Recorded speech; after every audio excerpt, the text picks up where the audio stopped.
I remember that morning as if it were yesterday.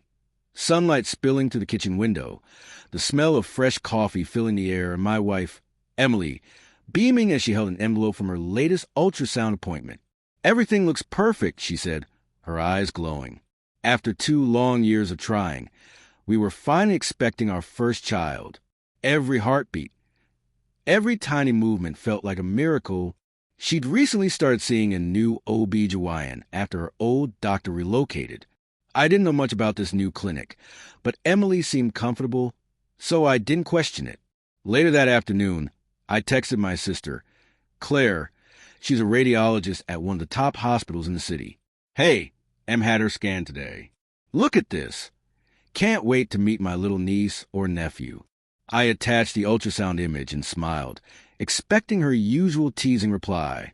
But instead of texting back, Claire called. Her voice was steady, but I could hear something off beneath it. "Josh," she said carefully, "where did Emily get the scan done?" I frowned. "At that new private clinic. Dr. Mills, I think." "Why?" There was a pause. Then her tone changed. "Because this is a new image. The data on this skin shows it's at least 3 months old. The growth markers don't match where Emily should be right now." My stomach tightened. "Claire, that can't be right." "I'm not mistaken," she interrupted gently. "And there's something else. The patient ID in the corner, it isn't Emily's name." The world around me seemed to go silent. The home we built, the laughter, the nursery we painted together, all of it tilted sideways. "Claire," I whispered, "are you saying this ultrasound isn't hers?" "I'm saying it doesn't belong to her," she said softly. My hand trembled as I ended the call. I didn't want to believe it.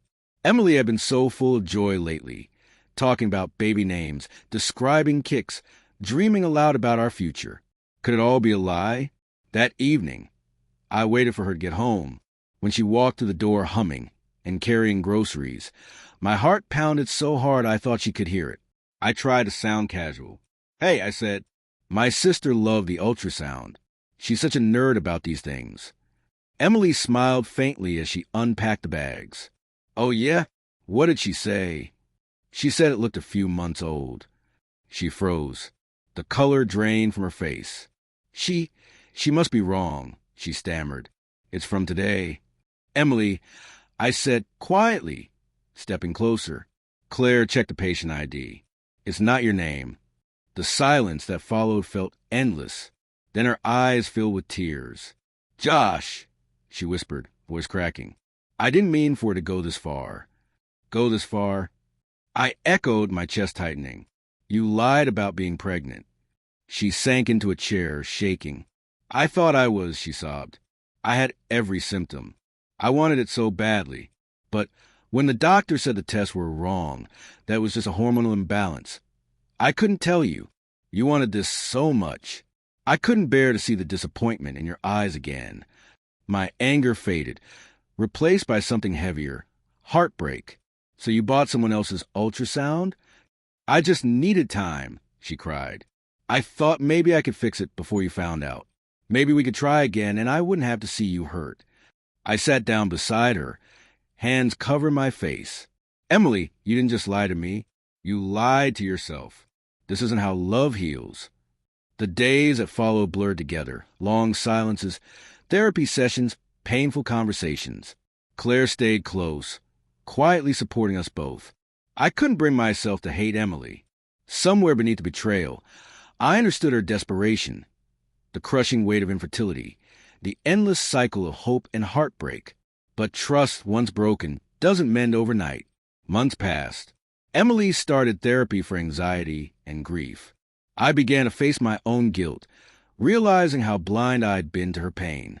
Then, about a year later, I came home from work and found her sitting on the couch, clutching a new ultrasound.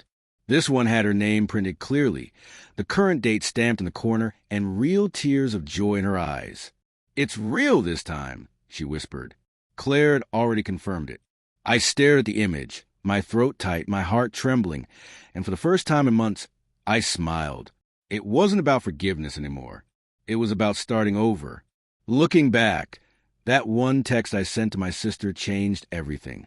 It uncovered a lie, yes, but also revealed something deeper. How fragile hope can make us, and how love, when mixed with fear, can blur the line between truth and longing.